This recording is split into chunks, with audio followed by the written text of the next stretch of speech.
the teaching na kanilang naririnig, nalalaman, ay hindi po mawawala sa kanila. And Lord, they will become leaders of leaders soon, O God. The next generation leaders, godly leaders, O God, of our nation, O God. And Lord, they will become influencers, O God, godly influencers, O God, to other people, O God. But by now, right now, O God, may they have a good health always, O God, and protected by the angels wherever they go. Lahat ng lalakaran ng kanilang mga paa, sasamahan mo, gagawin ng kanilang mga kamay, pagpapalain mo sa pangalan ni Jesus. And now we extend our prayers sa mga buntis, O Diyos. Sino man nagdadalang tao, O Diyos, sa loob ng simbahan ngayon, ay dalangin po namin ang pag-iingat mo sa magulang. At sila, O Diyos, ay magkaroon, O Diyos, ng provision pagdating ng delivery, O God. Agdalahin ko kay baby, lalabas siya, Panginoon, ng takdang oras at panahon, O God. Sa pangalan sa iyo, buo, O God, at healthy yung baby, pati si mommy, yung mother na mag-deliver, Lord. At sa mga nananalangin na magka-baby, na mag-asawa ngayon na naririto, Lord, we declare that nothing is impossible to you. Psalms 127 verse 3, children are gift. Lord, regaluhan mo nga ang mag-asawang ito, O Diyos, ng baby, Panginoon, para mabuo nila ang pamilyang pinapangarap at dinadalangin po nila. Salamat po, O Diyos. Minsan pa, ang mga batang ito ay patuloy po namin na ibinibigay sa iyo, sa iyong kabutihan. This we pray, Father, in Jesus' name. Amen. God bless you, kids. Si Rain, kinuha may kubigli. Ayan, kamukha ni daddy niya. Okay. Hallelujah. Malakas sa palakpak ulit para sa ating Diyos. We have some visitors in the house. We have 14 visitors, 12 na nagbalik. Ayan, ang third timer and fourth timer. Welcome po sa ating simbahan, sa ating church. We are Jesus Reigns Forever International Ministry. And our church is in Pangasinan. So we have a lot of churches also in international, may Canada, may Hong Kong, and soon too, we will have our New Zealand JRFIM. So malapit-lapit na po yon sa mga nangangarap pumunta doon or may family kayo. It will be stationed on Blenheim, okay? 4 hours from Christchurch and probably is a 6 hours drive to Auckland sa mga nakakaalam. So malapit-lapit na yon sa mga nangangarap pumunta doon. Pray kayo, at least mayroong church kayo na dadayuan doon. Amen po ba? So, hallelujah. And we will be starting our Pujaira this 26. Wow. Sabi ng mga taga Pujaira dito, may mga family kayo doon. We'll be starting. Nandito yung family na mag-i-initiate ng ano natin, ng gawain natin doon. Pupunta po kami doon ng 26. And we're going to pray and simple word na pwede natin yan. Pero, I pray that it will kick off and then dire-diretso na magkaroon na tayo ng JRIM Pujaira. Hallelujah. Nag-i-expand. Sabi mo, nag-i-expand. Pati tiyan mo. Wala, hindi kasama na yan. Hindi na kasama na yan. Okay? Anyway, excited na ako. I know, lahat po kayo excited na rin. Sino excited dito ngayon sa umagang sa hapon na to? Okay, so without any further delay, we will just pray and let's continue our series. Okay ba yun? Okay, let's bow down our heads and let's pray. Heavenly Father, we thank you once again.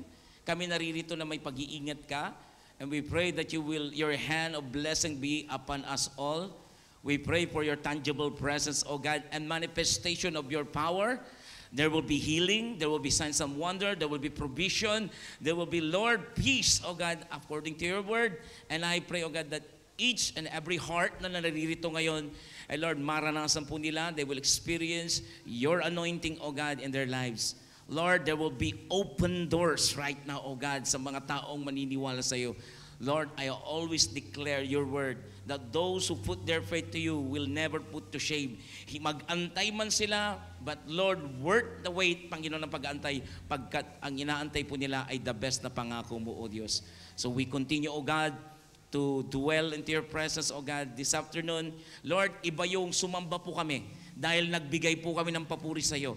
But this time around, when we sit down and to listen to your word, just like Mary, he chose the best part, to listen, to receive anointing, to receive from Jesus, to receive your word of hope, to receive your word that can change our situation, O God, even if it is impossible, O God.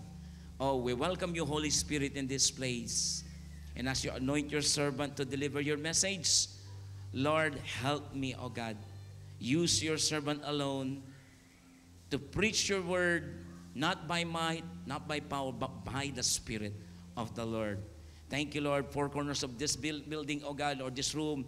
Lord, we are surrounded by your protection. No works of the enemy will succeed or even, Lord, prosper in this place. Thank you, Holy Spirit. Oh, we welcome you in this place. Thank you. Lord, once again, be with us as we listen to your word. Thank you. With a humble heart and with a thankful heart, this we pray. Father, in Jesus' name. And everybody say, Amen. Palapakan nga natin ang ating Diyos sa buhay. Magandang hapon po ulit sa inyo lahat, sa mga bisita natin. So, hindi ko na po patatagalin pa, of course. We started our brand new series at doon po tayo sa taas last week, and napakaganda ng ating pinag-usapan. Sa mga wala po dito last week, catch up na lang po kayo at I hope you will understand the story na ating pinag-aaral ngayon. Ready na po ba yung natin? Ready po ba? So, we'll continue our series entitled The Story of Us. So, pakibasa nga. Oh, hindi nagbayad ng kuryente to. Okay. So, okay, so nakawawa naman yung mga iba. Nandiyan sa kayo lilingon na, no? Nakikita nyo naman dito. Okay lang ba kayo? Okay lang kayo dyan? So, siguro yung bayad sa inyo mas mura. Yung entrance. Okay, hindi. Walang entrance dito. Okay. The story of us, we were discussing this story of us. It's all about the creation of man, the fall of man, and the redemption of man. So, tatlo po ito na tatalakayan natin, the same as the picture at the top of that JPEG. So, yun yung umpisa, the creation, the fall of man, and the redemption. It's all about the what we call the anthropology, but it's not just a study of humanity, but biblical perspective and biblical anthropology yung pinag-aaralan natin. Ano yung pinaggalingan ng tao? At in-explain ko ito last week, kasi pag malinaw na yung pananaw mo kung bakit nilikha ng Diyos ang tao, kahit na ano pa yung situation natin ngayon sa present, you know that there's a future plan of the Lord that always prevail for all of us. And that plan is very good. The plan is for all of us to come back to the Lord itself. So napakaganda ng istorya natin dito. Yung una, pinag-aralan natin last week, it's what we call the creation of man. The creation of man, tinalakay natin yung origin, nakita nyo po yung kahalagan po yan last week because we determined the design by going back to its origin. Bakit ba talaga lumikha ang Diyos ng tao? And then we found out na yung pagkakalikha natin, it was really in the image of God, according to His likeness. But hindi yung appearance, but by the attitudes and the attributes of God. So tinalakay natin yan, hindi lang yan, tinalakay din natin yung purpose ng tao, bakit siya nalikha, and lastly, the identity. So, napakaganda ng presentation niya last week, but I hope na itong part 2 is makita mo ito kasi mas mahalaga po ito because mas mahaba po yung po nito, sakop po nito na tinatawag. From the day na nilikha ang tao, tinignan natin, pero ditong pag-aaralan natin ngayon, kung Genesis chapter 1 last week, ang pag-aaralan naman natin ngayon, Genesis chapter 3. So bakit wala yung Genesis chapter 2? Bibigyan ko kayo ng snippet or fragments of it later on. Then makikita nyo kung ano yung ibig sabihin din dudugtong natin doon. Okay? So, ang pag-aaralan natin ngayon is entitled The Fall of Man. Sabi mo nga, The Fall of Man. We all know that in Genesis chapter 3, this is the chapter 3 talks about the fall of man. Yung paano nahulog at nangagsala ang tao. I-discuss natin yan, pero gusto ko munang balikan yung part 2 nito o chapter 2 nito para makita nyo at maidikit ninyo. Kasi it is all good na i-prepare na ni Lord yung garden, nilikha ng Diyos ang langit at lupa, sabi niya roon, at lahat ng bagay na naroroon. Tinapos niyang likhain ang mga ito sa loob ng 6 na araw. For 6 days, nilikha ng Diyos ang langit at lupa. But on the 7th day, it's very clear that God rests on the 7th day. Tama? Nagpahinga siya. Sabihin mo sa katabi mo, nagpahinga. So kailangan ikaw din nagpapahinga. You should rest also from the work. Hindi mo pwedeng i-overheat yung katawan mo. Parang makina lang yan. Pag ikaw lagi nagtatrabaho, hindi tumitigil, productive ka nga, pero aabot sa puntong mag-overheat ka at lahat ng kinita mo, lahat ng production mo masasayang kasi ipapalit din yan mamaya sa nawala sa'yo. So, remember, this part 1 natin kinakailangan natin idikit. Naalala niyo yung sabi ko, pag pumunta kayo ng sinihan, ang gagawin ninyo, manunood ka, dapat makita mo yung buong istorya. Pag dumating ka dun sa kalagitnaan ng sine o yung pinapanood mo, hindi mo alam ano ba nangyari, bakit ganito yung pangyayari ngayon, bakit niya sinampal, bakit niya sinipa, bakit niya binaril, bakit niya binugbog, bakit nawala. So maglalagay ka ngayon ng rendition mo doon sa umpisa, siguro ganito yan. So mag-guessing ka na lang. Okay? Pero tayo, we are not guessing kung saan tayo galing. Okay? Hindi tayo galing sa unggoy, hindi tayo galing sa outer space. Huwag na kayong mag-guess kasi sinabi na ng Bible, we are created in the image of God. That's the starting point. But eventually, nakita natin na nangagsala nga ang tao pagdating sa chapter 3. But before that, sabi ko nga, chapter 2, ito ang nangyari. So it's all been created, okay na lahat. Genesis chapter 2, verse 1, sabi niya doon, okay na lahat, nalikha na ang heaven and earth, all been completed.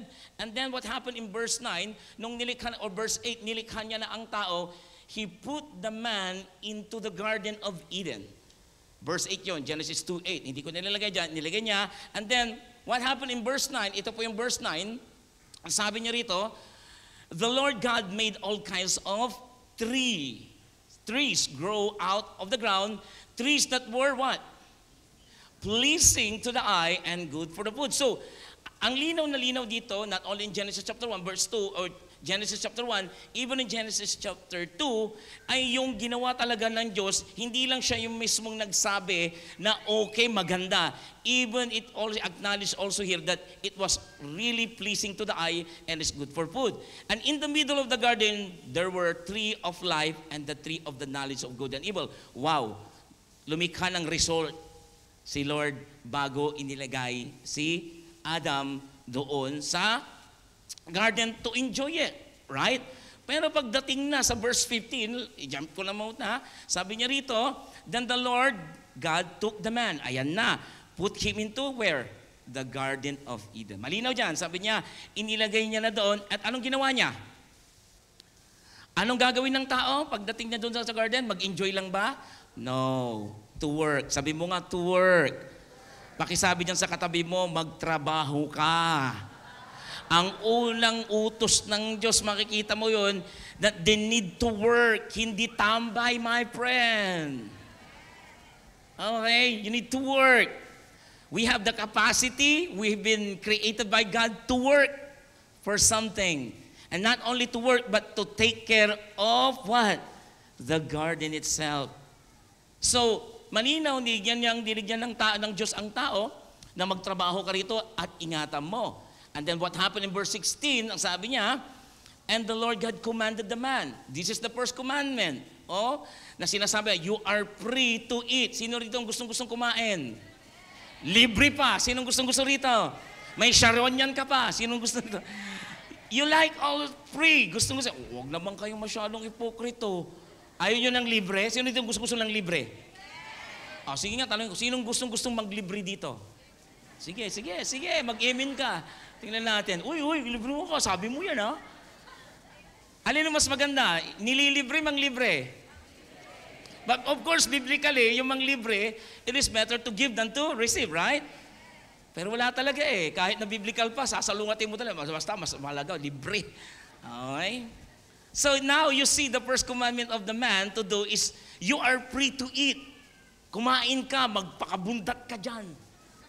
Kainin mo lahat. Lahat ng prutas nakikita mo dyan. And then suddenly, ito yung utos, you are free to eat from any tree in the garden, but you must not. Sabihin mo sa katabi mo, you must not. So pwede lahat, pero may isa dyan, you must not. Mayroong isa lang. Okay?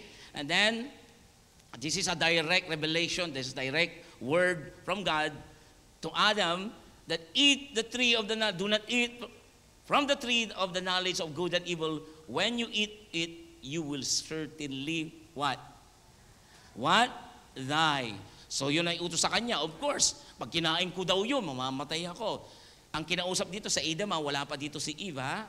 Okay, take that one. So verse 21, i-pass forward ko ulit, verse 21, doon na nilikha si Eve. Okay, kinuha sa tadyang. Okay, gumawa na, pinapaliwanag ko to sa kasal. Bakit dito sa tadyang? Bakit bone in the ribs?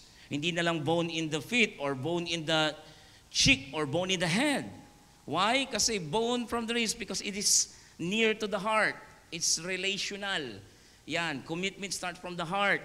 So love is in the heart. So dito niya talaga kinuha. That's symbolically. Now, pagkalikha, and then verse 25, last verse ng Genesis chapter 2, ang sabi niya rito, Adam and Eve, both naked, walang damit, walang saplot, wala lahat, but they felt no shame. Sino ritong kaya niya yan? Sino ang malakas loob dyan, nalalabas siya sa bahay niya, tapos hindi siya nahihiya? May tok-tok na yon, okay? May katok na ang tawag natin doon, okay? Hindi na natin kaya yan. Why? There's a good reason here na makikita natin. Now, eto na. Sabi mo sa katabi mo, eto na. Mag-i-start na tayo sa Genesis 3 because this is the fall. It is the account of the fall ang Genesis chapter 3. So dito tayo mag-uusap. Pag-uusapan natin dyan ang tinatawag nating the temptation and the disobedience here in part 3 natin, part 2 natin. Genesis chapter 3 verse 1 to 6, ganito ang sabi niya, pindot, sabi niya is, now, sabi mo nga now, the serpent, say it with me, serpent. Okay, sino nakakita rito ng ahas? Natuklaw ng ahas? Ng aahas? Oh, marami nag-react. Parang may kakilala yata kayo talaga. Mga ahas, may kilala ba kayo? O, wag mo ituro. Boyfriend ko yan dati, ng ahas. So, walang gano'n. Okay, walang gano'n. Okay. So, now, the serpent was more crafty. Wow. The word crafty is subtle or subtle, or subtle or subtle. Okay, something like that. Because it's British and American accent is different, right? Subtle and subtle, right? Okay.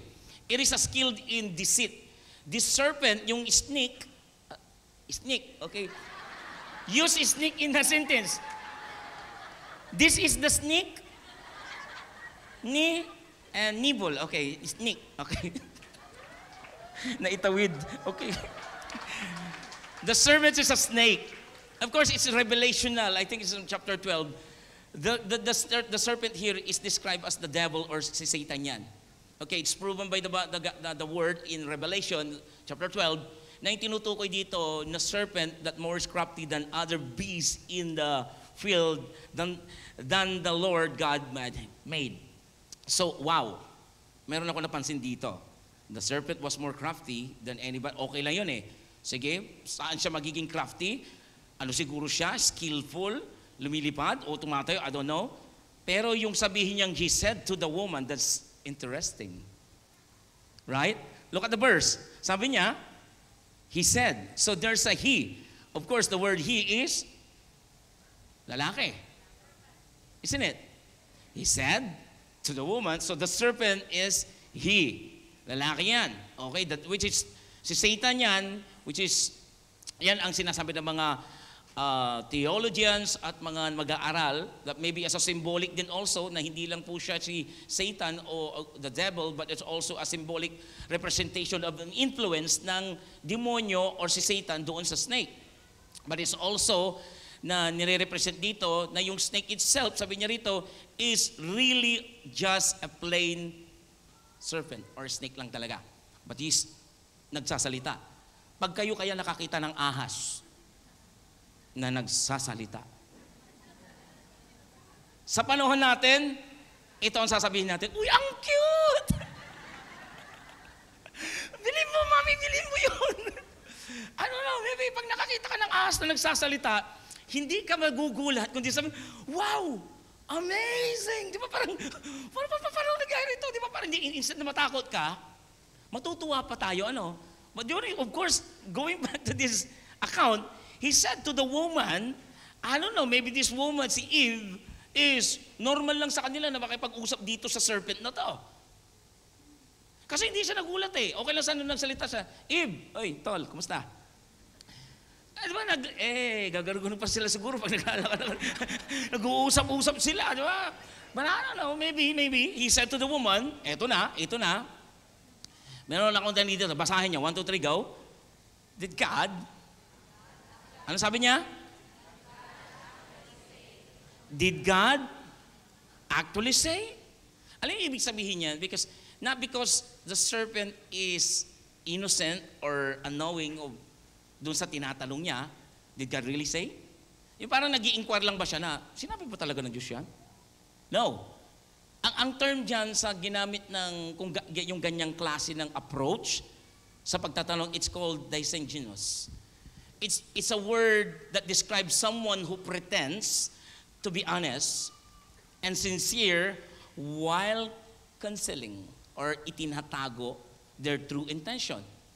It implies that a kind of subtle deception where a person might appear to be innocent or straightforward, but actually they are trying to mislead or manipulate other by their own purpose. That's what's happened.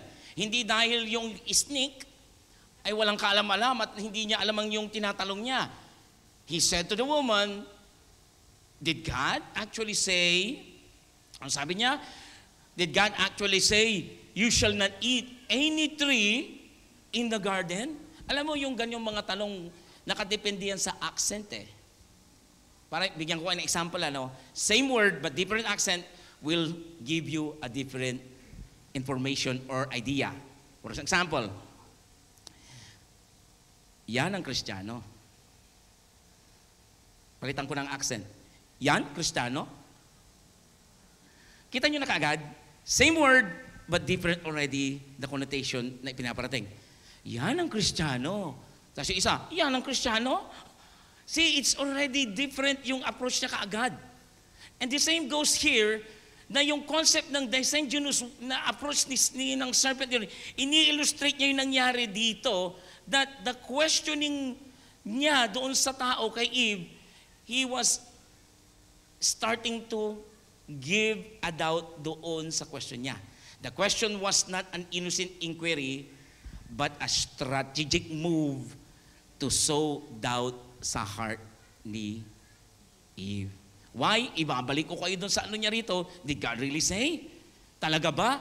So yung tanong niya, naglagay siya, nag-i-instill siya ng doubt doon sa yung information na natanggap ni Eve. Why?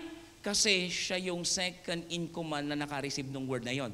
Remember, si Adam ang pinagsabihan ng word. Nakakainin mo lahat.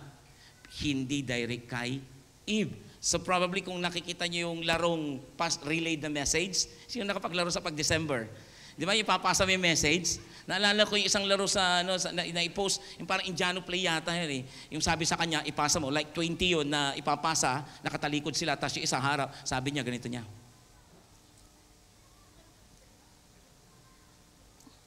So sabi niya, I will kill you and I will crush you, sabi niya.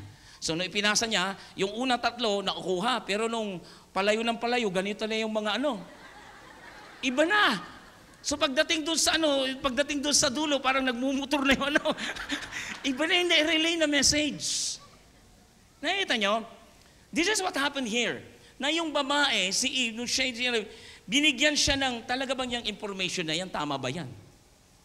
So nagkaroon ngayon ng yung babae, a bit doubt, and then later makikita mo na sa language niya, nadagdagan na yung sinabi niya. Hello. Now, to make more substantiate here, pinapaliwanag ko sa inyo, ang demonyo, lagi niya magkokos ng doubt sa buhay mo. Nandiyan ba yung word natin, Mariel, yung ilagay mo nga yung doubt, yung word na doubt? Ilagay mo yung word na doubt. Nagkokos yan ng conversation nila, nag-start siya ng conversation to steal or to install a doubt kay Eve. Now, imagine for a while, ito yung sasabihin ko sa inyo. Di ba kung minsan kapag nananalangin kayo, and then you are so confident because you know God, you know Him well, hindi kanya binabayaan, alam ko, made in the image of God ako, mahal niya ako, tinanggap ko siya, and then suddenly, yung prayer mo, hindi nasagot, di ba, parang maglalaro doon sa may mo, bakit kaya hindi ako sinagot ni Lord? And then starting to ask a question that will link to your doubt. Bakit kaya? Ba't kaya hindi sinagot Lord? Kailangan pambayad ng credit card? Loan mo? Nagtataka ka, bakit kaya hindi sinagot ni Lord yung panalangin ko? Nag-pray naman ako. Nag-declare naman ako ng word of God niya.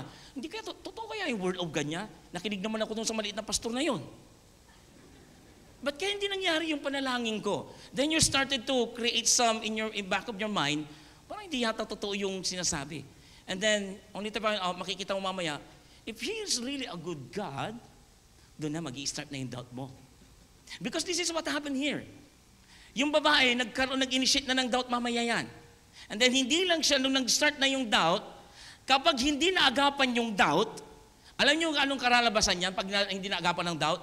It start to question the attributes of God, it will be distorted your perspective. Pindot. Sabi niyo, distort. So parang ganun, tingin kayo mabuti. Malinaw naman ang pagkakakilala mo sa Diyos. Ganon din si Eve, alam niya. And then suddenly, nung nataniman siya ng doubt, oo nga, no? Ganon ka din. May doubt, nagkaroon ka ng konting doubt doon sa word niya. Kasi word yung natanggap ni Eve eh. Ganon ka rin. May word ka natatanggap kay Lord. And then suddenly, you start to question the word of God na kinikilim mo kay Lord. And then, distort will emerge. Ano yung ibig sabihin ng distort? Ang distort parang ganito, yung may picture dyan eh. Yung picture nga kapatid, yung picture. Ayan. Yung picture sa gitna na, di ba, yung 1, 2, 3, yung third pictures. Every third picture, that's the real picture or image. Diyan sa likod nyo, makikita nyo. Ayan din. Yung third picture, hindi yung third line, yung third na pag ganito, yan yung real image. Pero pag na-distort, ginanito niya, either, kung may mga apps kayo, pag ginanito mo yung image, nagaganito yung mukha mo. Right? That's on the right side. Pero dito sa kaliwa, ito yan naman yung i-blow out mo, maglalabas na ganyan yung tsura niya. Yan ang ibig sabihin ng distorted. Now, bakit ko sinasabi yan? Because it will blow out your proportion kay Lord pag nagda-doubt ka na. Pag nag-doubt ka na sa Word of God, suddenly, magiging yung paningin mo kay Lord, madi-distort siya. At kapag na-distort yung pagkakilala mo kay Lord, nami-misshape yung image ng Diyos na iniligay niya sa iyo. At pag na-misshape na yon, mag-uumpisa ng madali kang madisib ng mundo, who really you are. Madali kang maniwala ng science, belief o system belief ng mundong ito, patterns of this world, at higit sa lahat, you will be easily influenced and affect you. Why? Distorted na yung pagkakakilala mo sa Diyos. Now, listen to me very carefully. Maaaring tutukin kayo kasi yan ang gagawin ng demonyo sa iyo. Because this what I'm presenting right now is napaka-powerful nito because I'm praying, sabi ko, Lord, ito yung teaching na kung saan dapat maliwanagan talaga ang tao. Kasi yung mga question nyo sa buhay, dito magkakaroon kayo ng liwanag bakit mayroon. For example, bakit kaya maraming sakit sa mundong ito? Bakit kaya namatay si Doon na kasi na-distort na eh. Mag-uumpisa ka ng magtatanong na ang tanong, bakit kaya maraming namamatay? Bakit kaya may sakit? Bakit kaya sa Africa maraming mga batang, dyan? Bakit may AIDS? Bakit may cancer? Mag-iisip ka na eh. Kung good God ang Diyos, if God is really good, then why there's suffering? Kasi nga, na-distort yung tingin ng tao doon sa Diyos na lumikha sa Kanya. Hello? Ito mas matindi. Pag nag-start na yung tanong mo sa Kanya, nagkaroon ka na ng doubt sa Word of God, kaya Kristiyano ka, naniwala ka sa Lord, you believe Him, we believe in His Word, and then suddenly, yung mga tanong mo, hindi nasasagot, suddenly may mga nangyaring tragedy sa'yo, naglilingkod naman ako Sa leader naman ako, worship team na ako. Bakit ako nawala ng trabaho, hindi na lang itong katabi ko na wala nga nang ginagawa? Bakit na lang yung kapitbahay ko na drug lord sila? Bakit hindi na lang sila? You begin to question His attributes and who God really is. Nagdadoubt ka. So na-distort yung good God, nagbago yung paning mo. Ito matindi na. The third day will be, pwede mong ipindot, it's called deviate. Pakipindot. Deviate. The word deviate, pag nag-doubt, madi-distort yung paningin mo sa Diyos, yung pagkakakilala mo sa Kanya, madi-deviate. What is the word deviate? Deviate is, you will depart. You will starting to depart from your faith. You're going to start to turn away from Him. You're going to start against God. You're going to start to hate God and do life alone kasi nga, kalokohan nito. Wala naman yata talagang Diyos. And you began to believe doon sa mga paniniwala na buhay ko naman ito, ako ang Diyos sa buhay ko, ako nagmamay-ari nito, babalik ka na ulit doon sa self-image and self-importance na pinawalik ko last week. So, napakatindi nitong pangyayari dito at gusto kong maunawaan yung mabuti para pag kayo nag-question na kayo, you start to question what is happening in your life, na Kristiyano kayo, go back in here. Makikita nyo na hindi pa pala tapos si Lord. Pakisabi nga dyan sa katabi mo, alam mo ba, hindi pa tapos si Lord. Naalala ko si Billy Graham. Kilala niyo si Billy Graham? Yung may-ari ng Graham. Hindi yun, iba yun. Okay. Billy Graham is a renowned evangelist, which is, he passed away like 2018 yata. He's a very famous. Pag nag-preach po yan, talaga namang millions of people are accepting Jesus. And he mentioned this, think of Satan, sabi niya, don't think of Satan as a harmless cartoon character with a red suit and a pinsport. Parang isipin mo yung, ang Satanas natin ngayon, may sungay, naka-red, fit pa, tapos may buntot, tapos may fork, di ba? Tapos ang cute.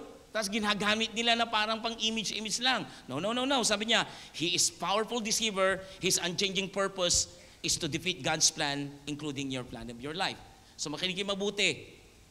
Noong na-distort na yung paningin ni Eve na dito, doon na magsisimulang dito na. Papunta na doon sa fall na yon. Kasi nga, na-hook up, na-bait si Eve. Tawag ko nga dyan, Trojan horse to si serpent. Sa mga, mga gadget geeks dito or mga computer geeks, he is a malware, he is malicious. Kasi nung pumasok siya, biglang na-distort, parang computer nyo lang, may kinlik ka lang bigla, tapos, ano nangyari? Nag-glitch. And then because of that one moment, just one click, nag-open lang ng conversation, pwede naman sabihin ni Eve, nung nagsalita yung ahas, pwede niya nang baliwalain. Pero nagkaroon ng conversation Nagkaroon ng time. And pagdating sa verse 3, ito na, nandiyan po ba kayo? Sabi niya sa verse 3 is, Genesis 3, 2-4, o 2-3, the woman said to the serpent, ayan na, nag-usap na, may conversation na. We may eat fruit from the trees in the garden. Sumagot siya doon sa us. But God did say, you must not eat fruit from the tree that is in the middle of the garden. And what? And what? Sa tingin nyo, sinabi ba ni Lord yung additional word na yan? See? Hindi lang na mali yung na-relay sa kanya na message, dinagdagan pa. And that's the danger o pag nagdadagdag tayo ng balita. That's the danger kapag nagdadagdag tayo ng adding words. At dahil dyan, ito yung original. Ipakita ko yung original. Genesis 2:7, ang sabi niya doon, pakita mo sa Genesis 2:7, sabi niya rin, yan ang original. Sabi niya, but you must not eat from the tree of the knowledge of good and evil. When you eat, you will certainly die. Wala naman yung touch yun Ibang mga babae talaga. Kaya nga sabi ko last week pag ang babae ang unang ginawa kaysa lalaki, ang daming suggestion yan. Magulo talaga. Unahin na lang natin ito. Lord, hindi yan. Ang bundok dapat ganito lang flat lahat. Wow. Gulo siguro, But, seriously speaking, dahil dyan, nakita ni Satan yung opportunity to deceive Eve because of the danger of adding words. Kaya kami mga pastor, mga cell leader, please be very careful when you preach, when you teach. Do not add so much. May danger sa amin kapag nagre-rephrase na kami ng mga word. Ang minsan hindi na namin na ibibigay yung meaning niya, yung credibility ng word of God itself. Nami-misinformation tuloy yung tao, and then akala yun na yung tama. Parang ganito lang, nanonood ka lang sine, pagdating mo na nga, late ka na nga, kalahati, and then, hindi ko na maintindihan. Hindi mo pa tinapos, talagang hindi mo maintindihan lahat, pati the ending hindi mo alam. The same goes, sabi bilin lang sa atin, ito lang bilin sa atin, dinaanan ko lang ito. Corinthians 4:2, basahin natin. Sabi niya rito, tinalikuran namin ang mga kahiyahiyan at patagong, hindi kami nanlilin lang. At hindi rin kami what? Bumabalot ng salita ng Diyos. So it's very important for us, mga teachers, cell teachers, mga nagtuturo dito, we are not adding words. In fact, there's a punishment when we add, when we omit, when we jumble the Word of God into a different, magkakasala tayo dito. Yun ang bilin ng salita ng Diyos. Nandiyan po ba tayo? Now, ituloy natin. pagdating sa verse 4 na, sabi niya rito, but the serpent said to the woman, you will not surely die. Wow. Bakit itong sneak na to? Alam niyo, parang confidence yung sinasabi niya, parang mas totoo doon sa sinasabi ng babae. Why? Not because overconfident siya, but because Satan is so deceiving, manipulative, na yung sinasabi niya parang totoo. Have you ever experienced scam? Wala naman ako ritong na-scam na parang, na-scam lang ako, nakamulat ako, gano'n lang, wala na. No, you were been convinced na parang totoo. Sino rito ang nag-boyfriend, iniwan ka din? Palitan natin na iba, okay. Pinangakuan kang pakakasalan ka. Palitan ulit natin, di ba? Ibibigay ko ang buwan at bituin at star sa'yo. Binigay naman niya, nung sinapak ka niya, anong nakita mo? Buwan at bituin, okay. You know why he is so confident na sinasabi niyang, no, you will not surely die. Alam niyo kung bakit? Because he is deceiving this woman. Mamamatay talaga siya, pero sinasabi niya, hindi ka mamamatay. Ano ka ba? Alam niyo naman ng mga marunong mag-sell stock. Kahit ayaw mo bumili, napapabili ka. Di ba, inupuran ka ng kondo, ayaw mo yan, 3 na ngayon, kondo mo. I don't know. Ayaw mo naman ng maraming sapatos, pero dami-dami mo naman sapatos. Ayaw mo nito, pero marami na. Ayaw mo ng, ayaw ko yung, mga sales na yan, mamaya, nandoon ka na, ikaw yung una. Hindi naman ako mahilig sa cellphone. Tapos ikaw na ang iPhone 16 ngayon, wala pang lumalabas. Hindi mahilig daw. Ngayon lang naman ako eh.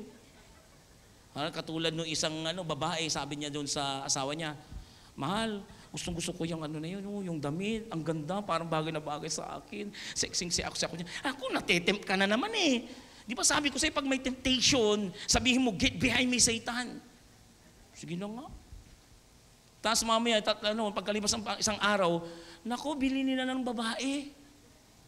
Sabi ng asawa niya, suso niya, di ba sabi ko sa'yo, huwag mong bibilin yan.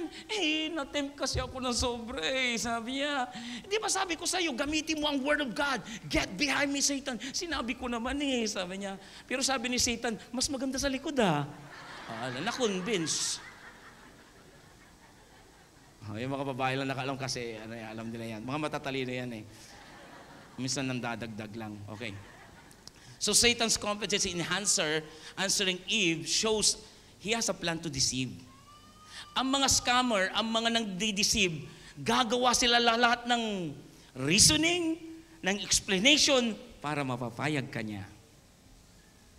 And right now, the devil is still in the business of deceiving people around the world.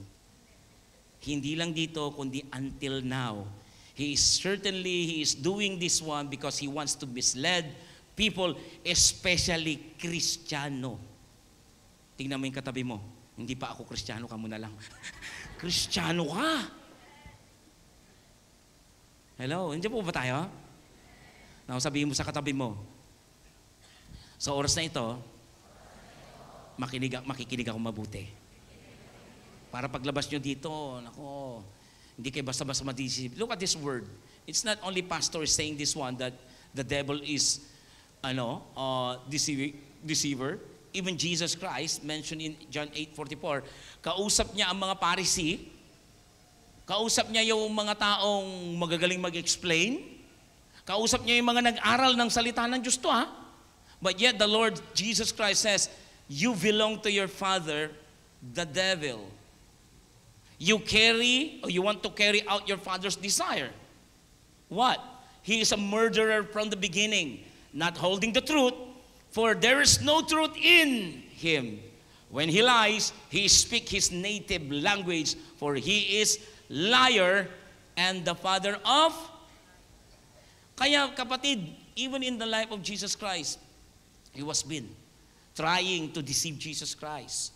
And until now, kahit saan ka pumunta kapatid, ito lagi ang trabaho pa rin ng demonyo.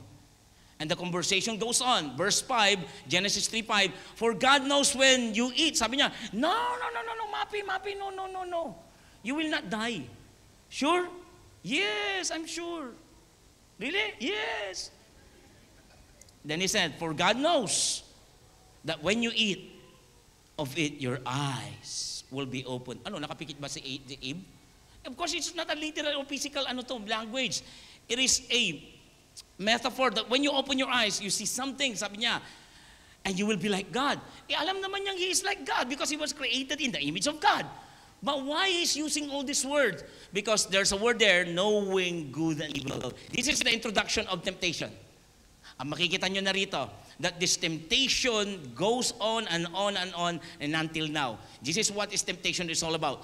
Temptation is Satan's invitation to give in to his kind of life and to give up on God's kind of life. So temptation is Satan's trying to what? To get you live in the way he wants and out from God's way. Gusto kanyang ilayo doon sa plano ng Diyos. Gusto kanyang ilagay doon sa plano niya. Now, the serpent, Satan tempted Eve by getting the doubt sa mga word of God na narinig niya. So, nung nakita niya, hindi mabubuksan yung mata mo. So, meaning to say, nung nilikha ako ng Diyos, ayan na, yung conversation na yan. May maroon pala akong makikita kapag kinain ko yon. Yes.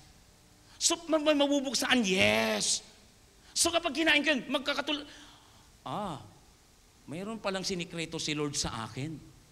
Sasabihin ni Eve dito, Satan implied that God is so strict, stingy, and selfish. Why?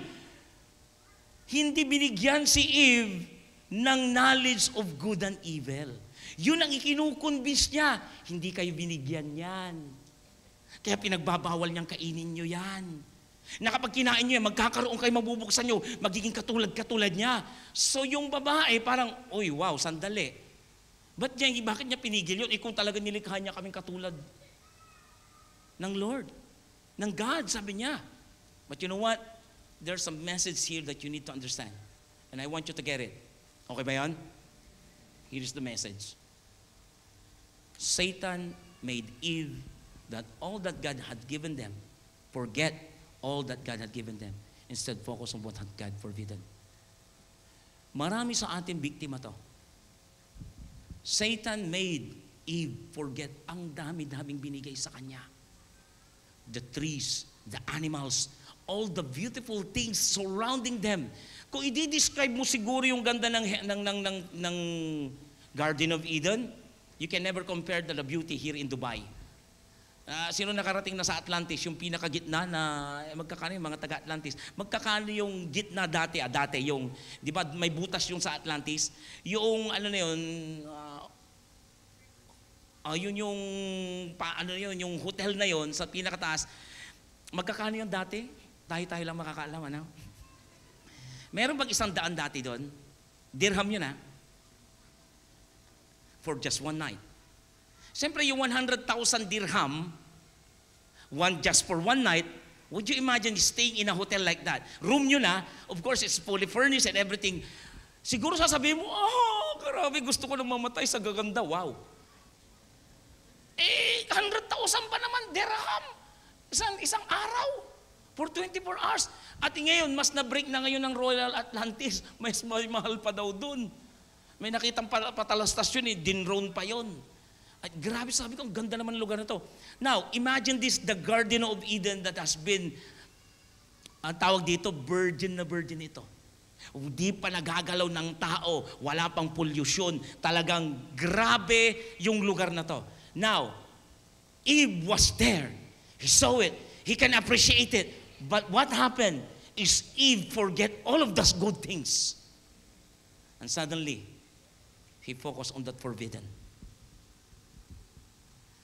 Tingin kayo mabuti dito. Ang dami-dami ng magagandang bagay na ibinigay sa kanya. Huwag ka magulo, Lord. Bakit ano yan? Bakit ano yan? Anak, ito na lang. Ano yung ganda-ganda nito? Ito, may river pa. Dito ka na sa Euphrates maligo. Dito ka na sa Pisyon. Hindi, Lord. Bakit ano meron dito? Suddenly, yung focus niya, hindi doon sa magagandang bagay, kundi na-focus siya doon sa forbidden. And we too are falling into this trouble. Right now, this is very relevant. When we dwell on God's forbids rather than countless blessing in your life. Tinatanong mo si Lord, bakit? Naiinis ka kay Lord? Naaasar ka kay Lord? Ayaw mo na kay Lord sumunod. Bakit? Ang nakikita mo yung isang problema mo lang. Pero yung ginawa sa iyo ng Diyos na napakagandang bagay, magmula bata ka nung isinilang ka, you forget all of those things. Because dahil lang sa isang bagay na parang pinagkait sa iyo ng Diyos. Marami sa atin, ganito ang nangyayari. We always forget the good things that God has given unto us. Instead, we focus on those things that can take away our relationship with God. You think it's love, but actually it was a lust. You think it was a business, but actually you are straying away. You think it is good, then suddenly those good, you start to deviate to God. You start to question the very things that God has given you. Bakit Lord mo ko dito inilagay? Di ba panalangin mo yan? And now you're asking me, bakit kita inilagay dyan? Many of us are in this stage. Ang daming ginawang mabubuti ng Diyos sa'yo. Pero namatay yung nanay mo, anong sinabi mo sa Diyos? Ang daming ginawa ang Diyos sa'yo. Nung tumaas ang sahod mo, nung ipinigay sa'yo ng Diyos, pero ngayon, nagkaroon lang ka ng boss na isang ayaw mo, you ask God, bakit ganito, Lord? You now focus on those things that are going to hurt God. Mahal ko kayo, pero this is the way how the devil works. Supplying us small conversation, tiny glimpse of what we say. Uy, maganda doon ah. Nakakalimutan mo ni mas maganda rito. Verse 6 says, so when the woman saw that the tree was good, wow, it was good. Wow, it was good. And it was delight in eyes. Wow, ang sarap naman sa mata. And there was desire to make, parang di ba, parang nakakita ka ng isang magandang bagay, di ba, parang wow, gusto ko to. But what happened is, she took of its fruit and ate, and she began to give some of her husband. Ito naman si Adam, ewan ko ba? Nagdodota yata nung time na to eh. Ewan ko, nag-EML. Kausap na nga ni Satanas, si Snake.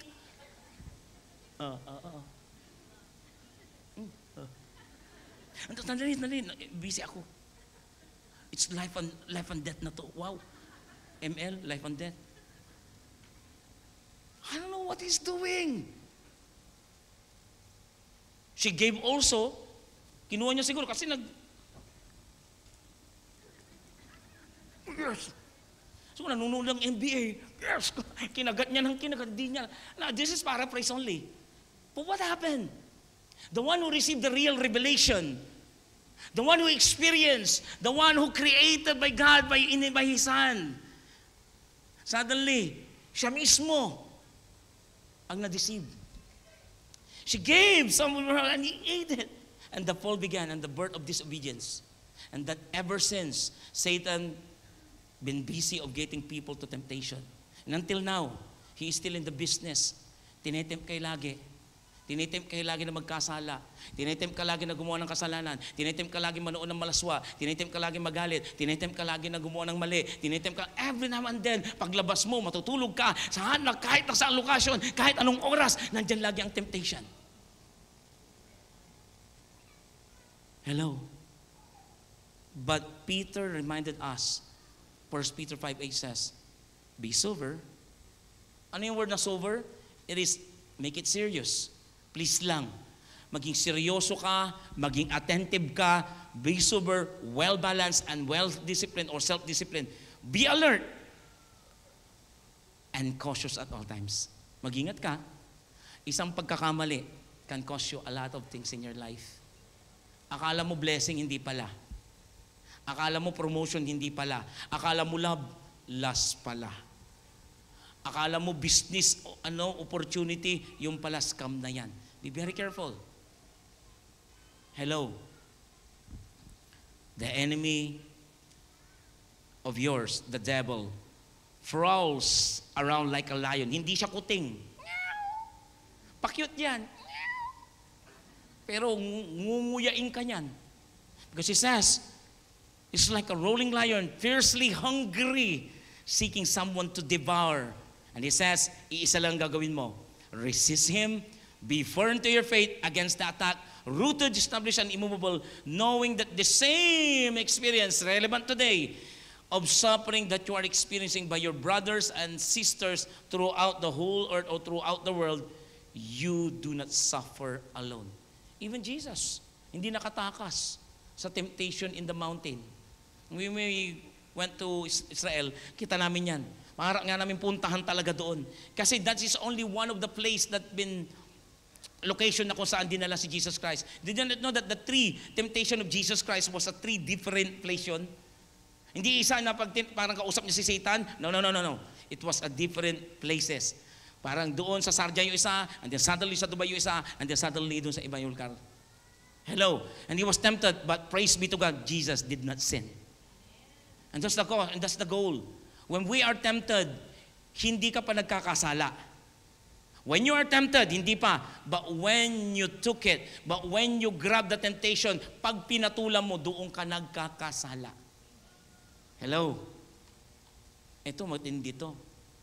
Ibulsa nyo to, ilagay nyo sa ano to, puso nyo to, ilagay nyo sa dibdib nyo to, sa your bags sa English. Okay. Ilagay nyo sa dibdib nyo, matindi to, basahin nyo. Adam and Eve, hindi umaabot kasi. Basa. Ilakas nyo. Yes, they wanted what? The knowledge of good and evil. Kuha nila. They sacrificed. Ang daming magaganda na pwedeng kunin, right? Pero pinili nila yung nag-iisa na forbidden. And what happened? Basa. Adam and Eve got what they wanted. An intimate knowledge of both good and evil. But what happened?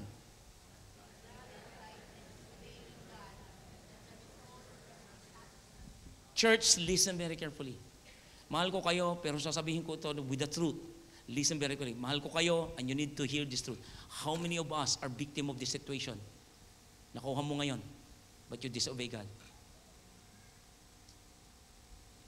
Nag-i-enjoy ka na dyan ngayon, but you disobey God.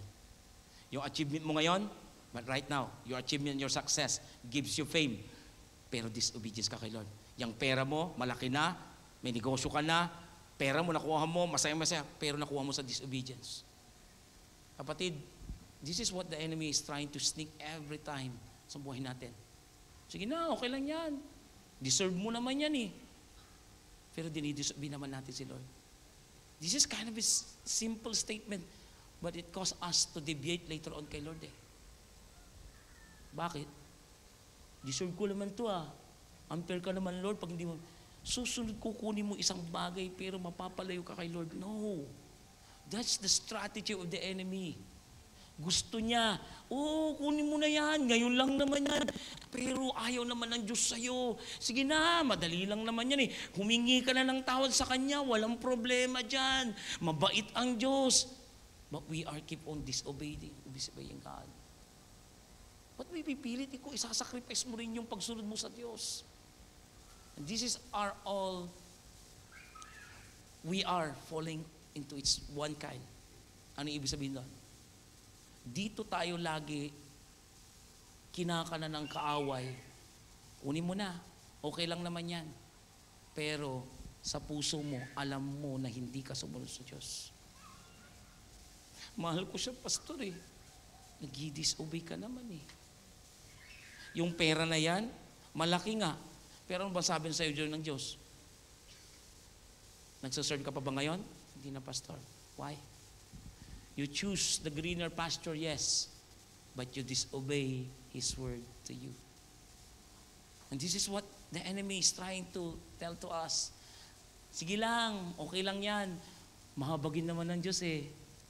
Sounds good. But actually, when you fail, it's hard to come back. If you're hurt, do you think, pag nasugat ka, okay lang yan, gagaling naman ka agad yan? No. The hurt, the pain, the scars, it will always remind you of our disobedience to God. It's true. And until now, yung nangyari sa kanila, marami pa rin biktima sa atin na ganito. Ipinipilit natin ang gusto natin kahit na masaktan natin ang puso ng Diyos. By hook or by crook, wala kang magagawa, Lord. Sorry. Inantay ko ng matagal ito. Hindi what happened. By the end of the day, nakuha mo nga. Pero dumudugo naman yung puso mo at nagsosorry ka kay Lord. Don't be condemned. Fall into the trap of the enemy. Na kapag gusto mo na, there is a word called delayed gratification. Deserve ko naman magka-iPhone. Ngayon lang naman ako magka-iPhone. Deserve ko naman magka-jowa. 40 na ako. Oo nga, 40 ka na. Pero you are, what? Living in sin. 40 na nga, minadali mo naman. Pero you are nagli-live in. Sorry ha. This is a powerful word that you need to understand. Truth matters. Truth will release you. Parang sincere na sincere yung demonyo eh. Siguro naman.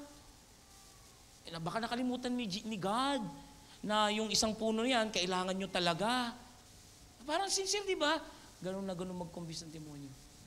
You think you are unfair, na parang alone ka, na bawat, deserve ko, ako ngayon naglilingkod dito, ba't ako pang may sakit? Deserve ko to, bakit ako ganito? We try to elevate ourselves and forget that God is telling to you, no anak, hindi pa handa. Hello. Sabi mo sa katabi mo, ouch.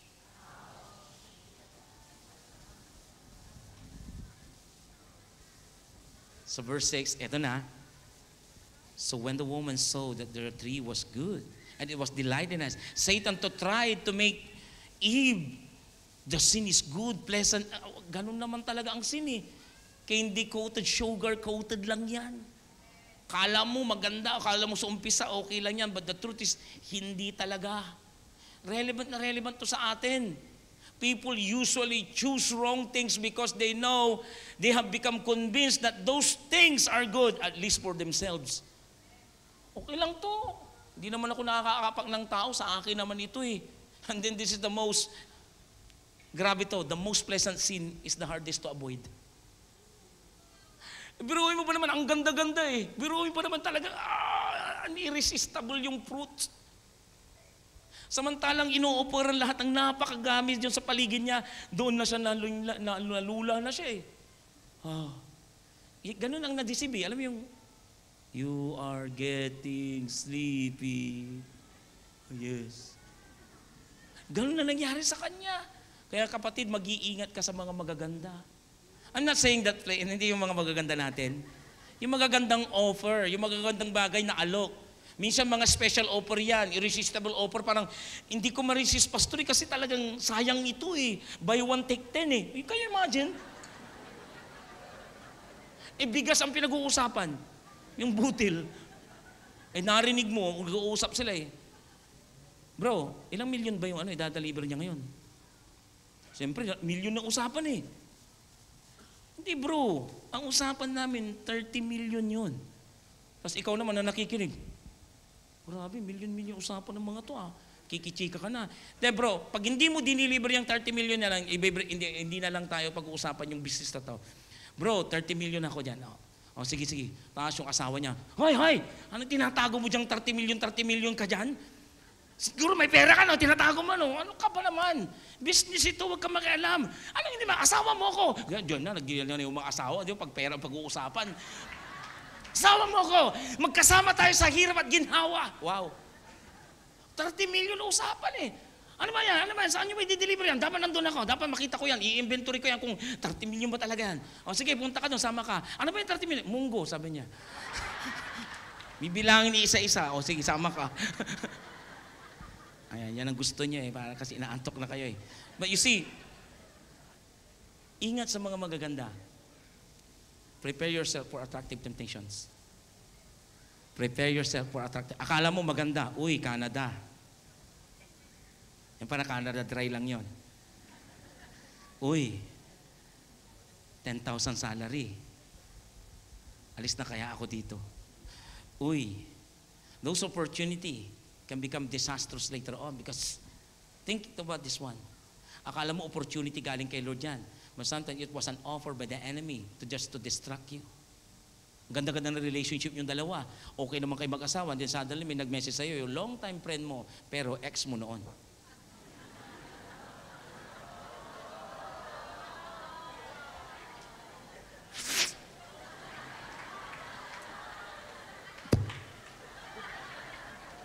Sige. Align na align kayo ngayon. Totoo hindi. Ikaw naman, ano lang naman ito? Tanggalin mo yan, okay lang. 2 naman account ko. See?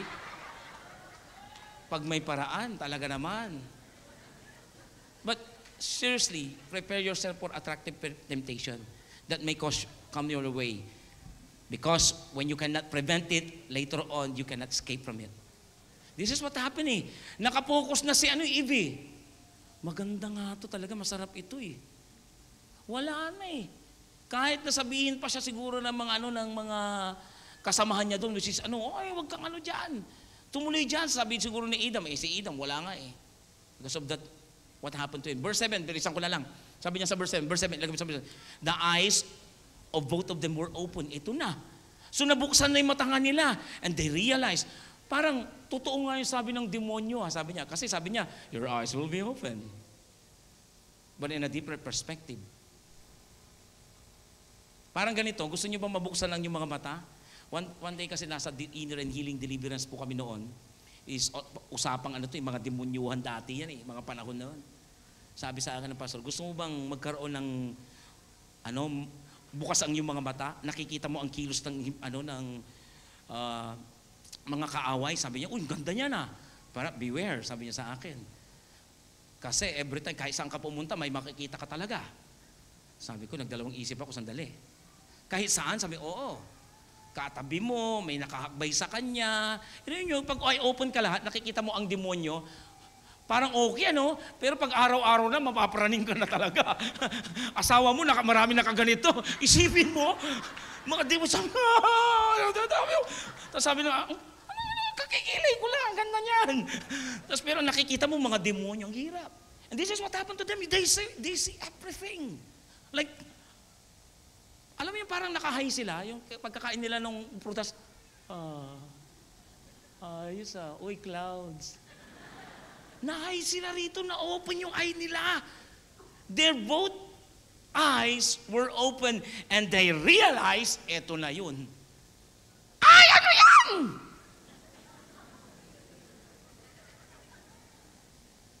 They realized they were what?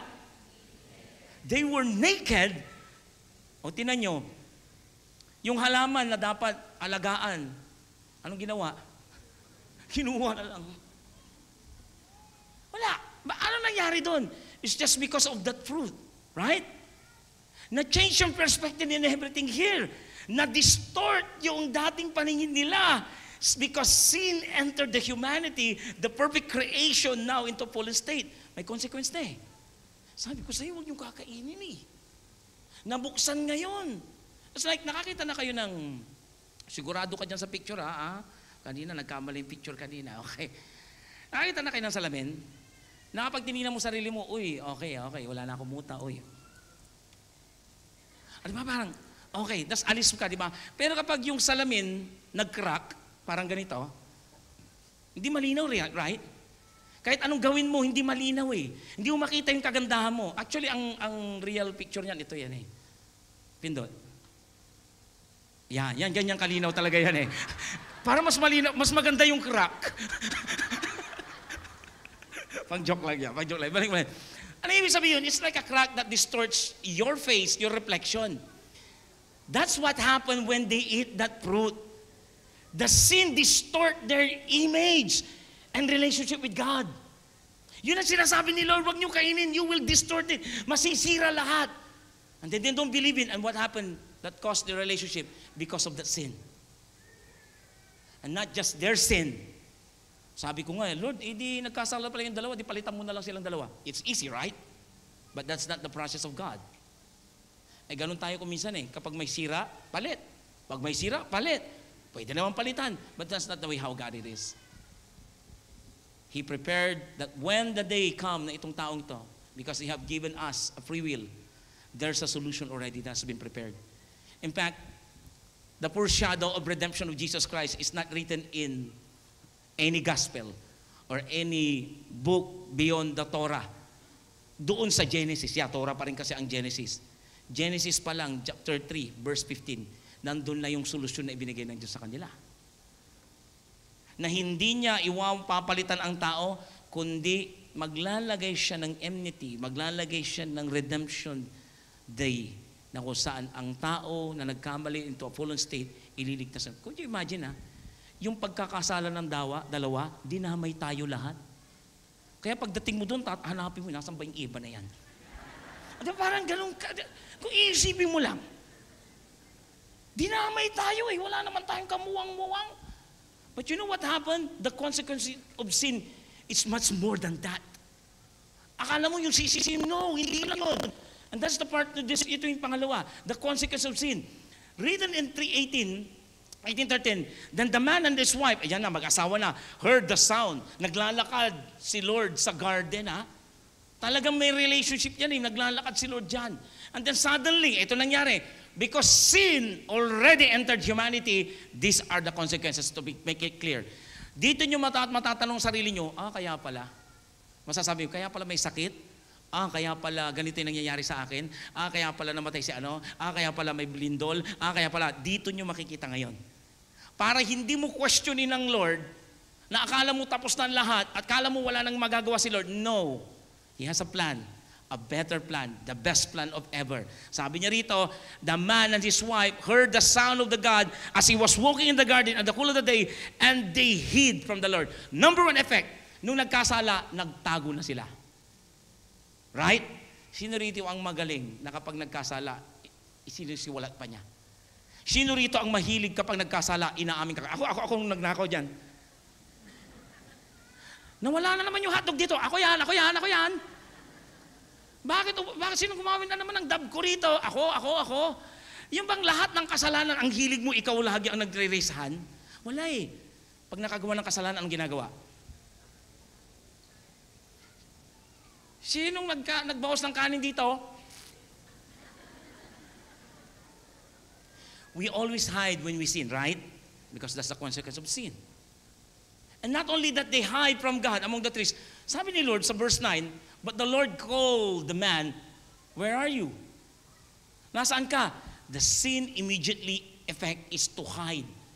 Nasaan kayo? Hindi dahil sa hindi sila makita ng Diyos, but He is telling to them, may nangyari na sa inyo. Nasaan kayo? Hindi naman kayo nagtatago sa presensya ko. Pero bakit ngayon nagtatago na kayo sa presensya ko? Because that's what's happened. Yung sin nag-enter na. And you know what? Verse 10, tinan mo sa verse 10. He answered, sabi ni Adam, I heard you in the garden. And I was what?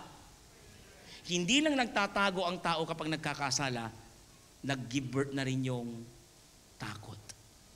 Dati wala silang takot. Dati wala kaya, tingin kayo mabuti dito, bakit may takot ka ngayon? It's just because of this. Hindi dahil sa phobia, hindi kasi iwan ko ba? Siguro pinamana sa akin to ng lolo ko kasi may phobia kami. How many phobias are right now? Mga medical. May 1,000 plus yata na phobia. Ako may phobia ako sa sa karayom. Grabe naman itong si pastor, lalaki, karayom pa. Ikaw pag sa height, daling kaya kita. Ay, wag na. Bigyan kaya kita ng gagambang. Ipis, gusto mo? Di ba kami sa kanya-kanya tayo? Minsan nga, in-inject, kinukuha na ng dugo, ang hirap talaga. Laging kasama ko si Mrs. pag kinukuha na ako ng dugo. Hindi ko kaya pag mag-isa ako kasi kailangan ko may hahawak sa kamay ko. Walang available, si Alfred lang, Pastor Alfred. Hinawakan niya yung kamay ko. Grabe, sabi nung nurse, wala po ako nakita po. Takot man ako. My point here is, sin started na nag-effect ito na mayroon tayong takot. Hindi lang yon. I was naked. Mayroon ka na ngayon shame. Na dati naman sila, wala naman silang shame, di ba? Pero because of that sin. Hello. And he answered, so I hid, fear, shame, blaming others. Ito mas matindi. 11. And he said, he told you, who told you that you are naked? Have you eaten the tree that I have commanded you to not to eat from? The man said, ito kasing babaeng to. Ayan na. Sino dito mahilig manisi? Yan yung pointing. Ayan.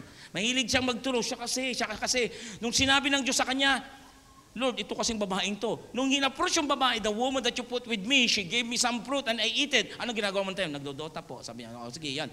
13. Then the Lord God said to the woman, anong ginawa mo? The woman said, ito kasing ahas na to . So not only there's a fear, not only shame, but also blaming others, doon na nag-umpisa dito dahil sa kasalanan. Nakikita nyo? Mas matindi dito. Because sin cost is always higher than we expect. Akala ko yun lang nangyayari sa kanila pero may mas matindi pa pala. Bakit ko pinapaliwanag? Kasi napakaluwang nga nitong yung talaga ng the fall.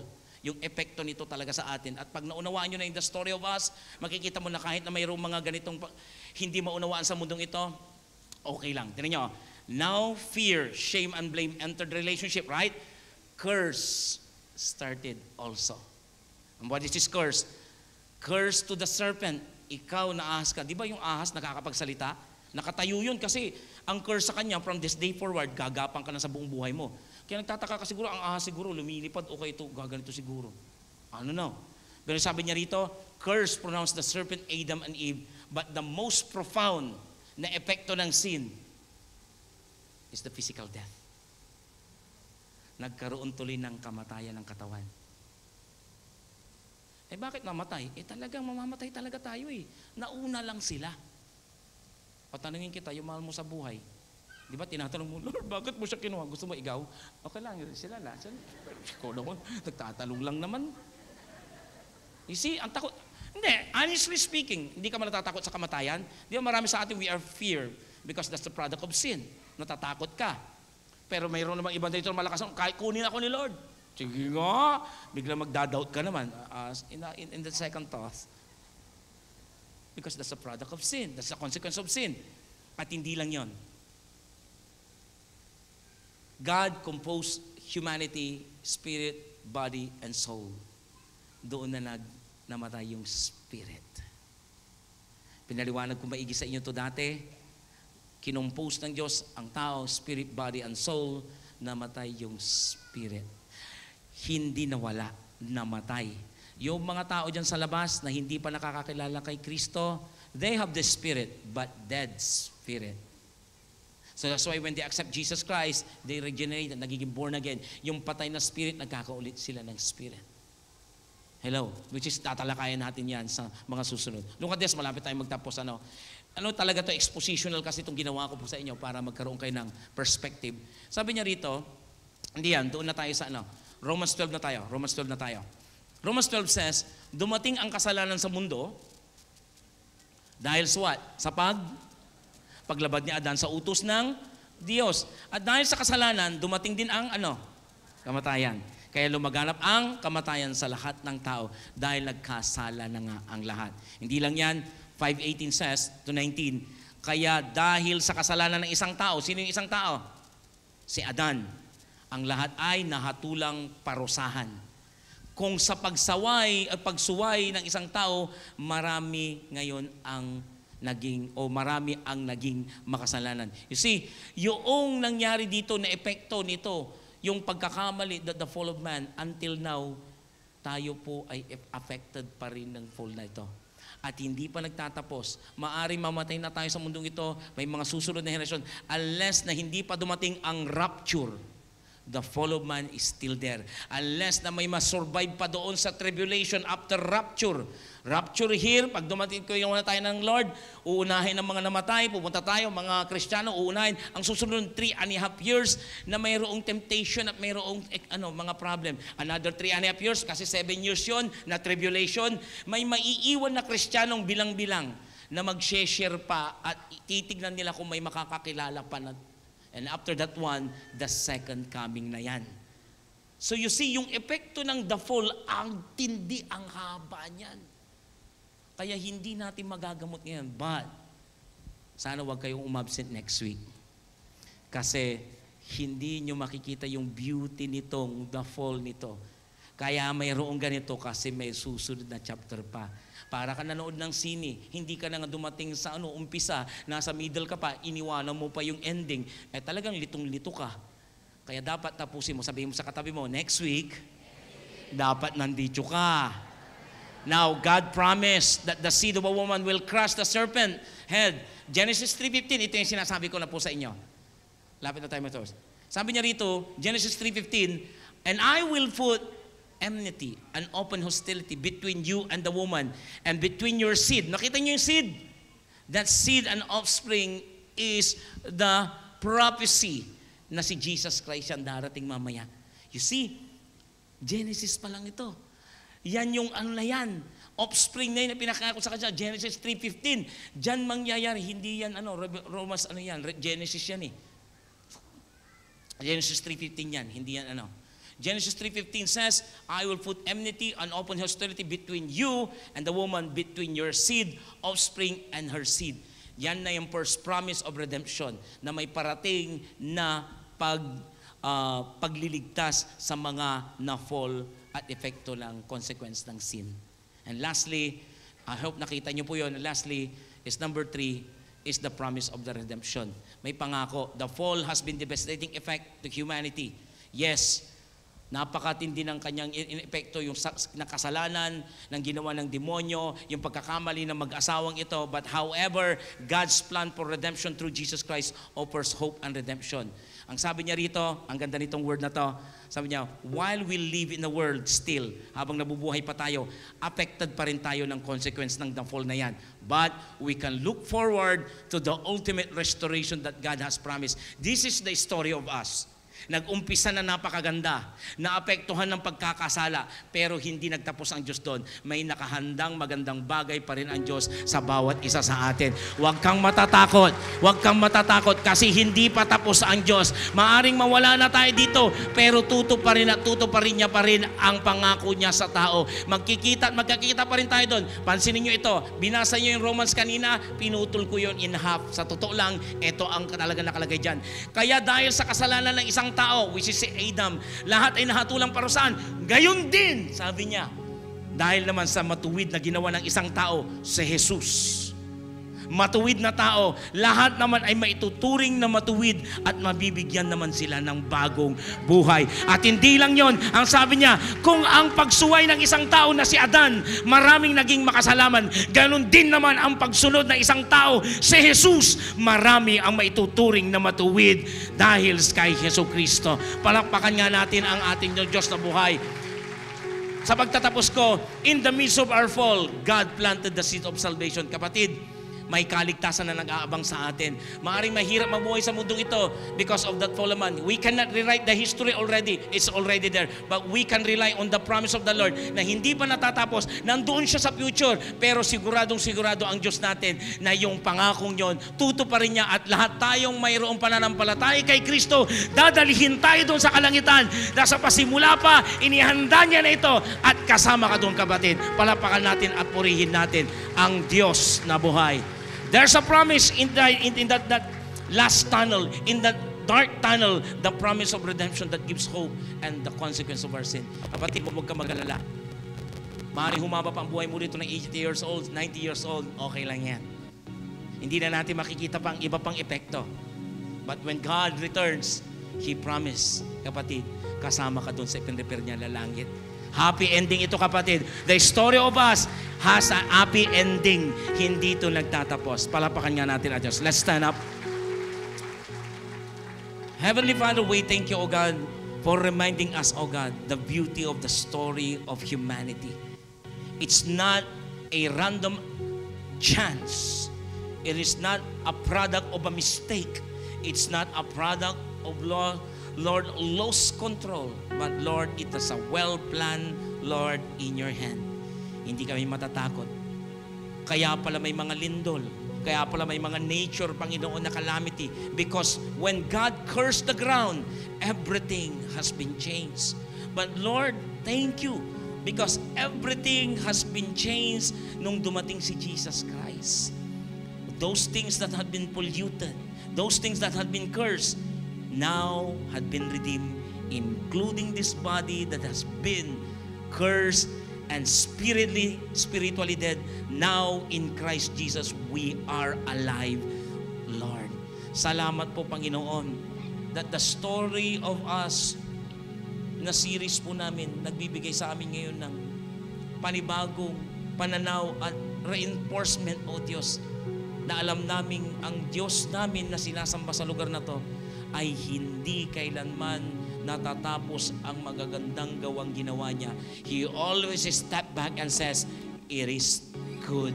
Pag sinabi niyang good, good yan. Kahit ano pang sabihin, O Diyos, ng tao, your works are always good. For you are a good, good Father, Lord.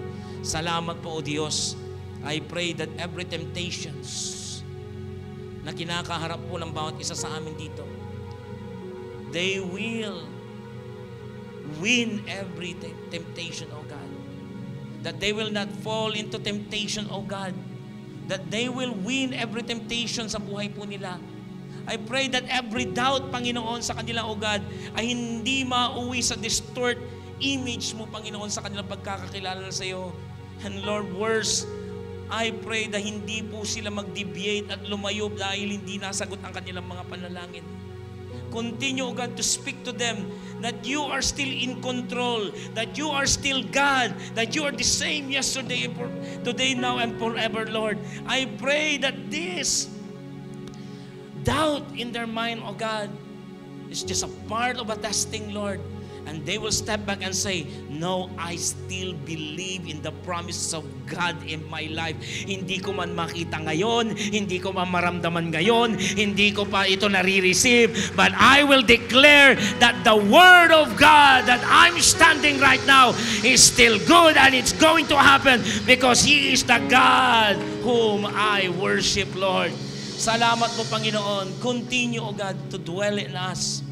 And as we, Lord, remember all the good things that you are doing in us, remind us, O God, to stay away from what you forbid, to stay away sa ikalalayo po namin.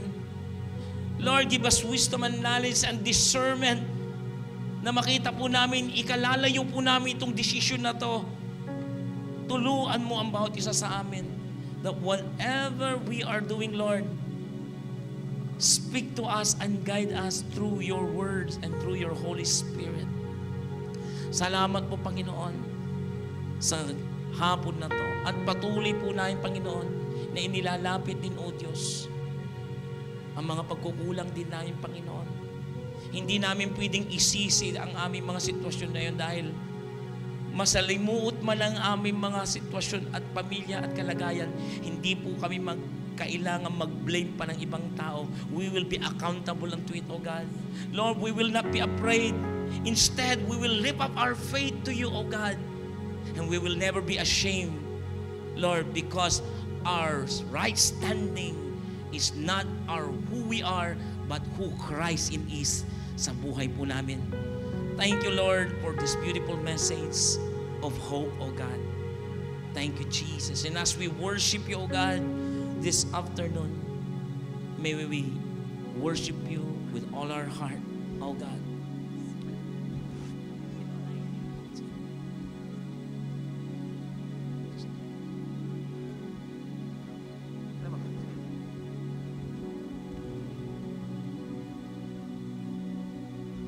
Come on, just raise your hand and acknowledge the presence of the Lord.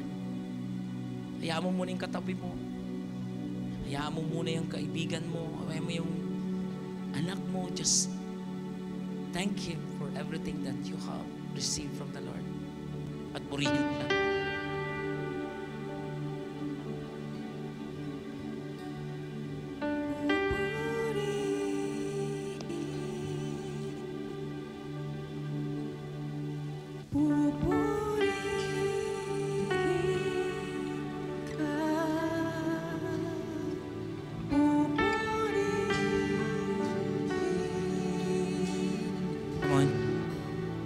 Sige lang.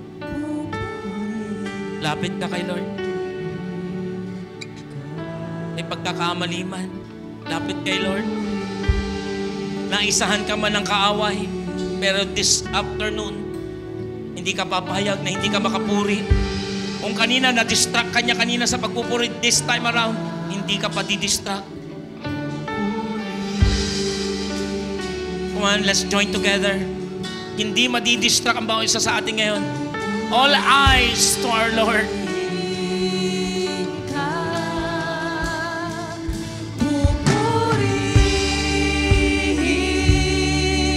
Yes, Lord. Purihin mo ang Diyos ngayon. Pupurihin ka. Purihin ka, O Diyos. Pupurihin. Pupurihin ka, O Diyos. Pupurihin. Pupurihin ka. Pupurihin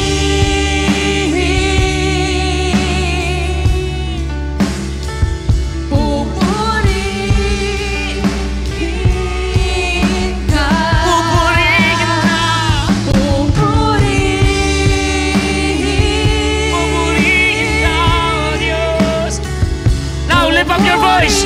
Lift up your voice and say it. Jesus, sa'yo ang buhay ko. Magtitiwala sa iyo. Papupurihan ka. Aawitan ka. Jesus, sa'yo ang buhay ko. Magtitiwala sa iyo. Papupurihan ka. Aawitan ka. Minsan pa. Jesus, sa'yo ang buhay ko. Magtitiwala sa iyo. Papupurihan ka.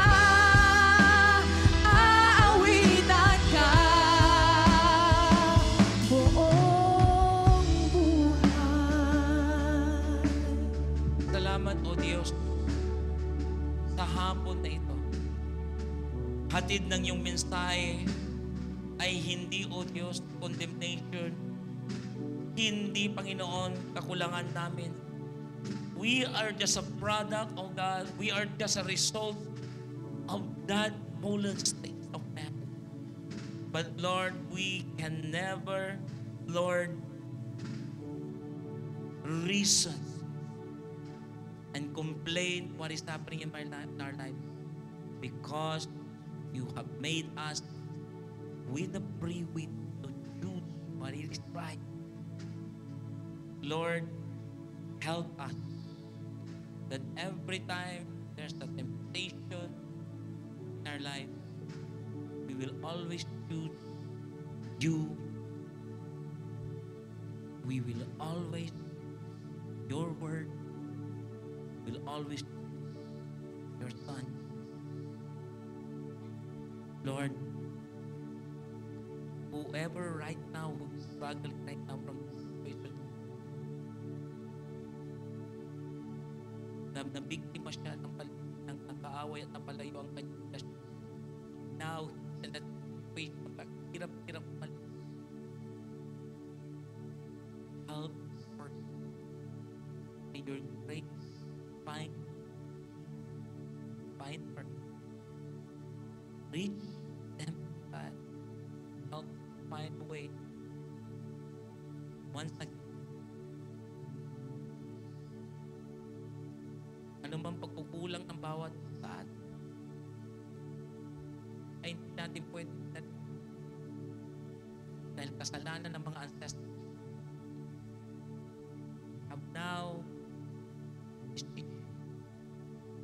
to follow Jesus all of your life and accept the redemption promise of the or to stay in a state of holiness. There is already redemption that has been offered. Tanggapin kaligtasan na alok ng Diyos.